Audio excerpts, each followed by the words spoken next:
વલસાડ ડુંગરી પોલીસે વાગલધારા national highway number 48 પરથી એક રિક્ષામાંથી 12,000ના દારૂ સાથે 2 ઇસમોને ઝડપી પાડ્યા।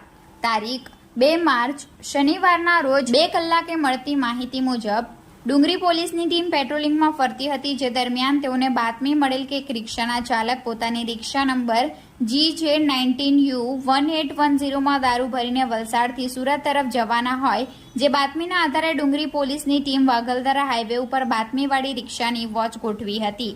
બાતમીવાળી રિક્ષા આવતા પોલીસની ટીમ દ્વારા રિક્ષાને ઊભી રાખવાનો ઇશારો કરતા રિક્ષા ચાલકે રિક્ષા સાઈડે ઊભી રાખી હતી। પોલીસની ટીમે રિક્ષામાં ચેક કરતા 96 બોટલ વિદેશી દારૂ મળી આવ્યો હતો।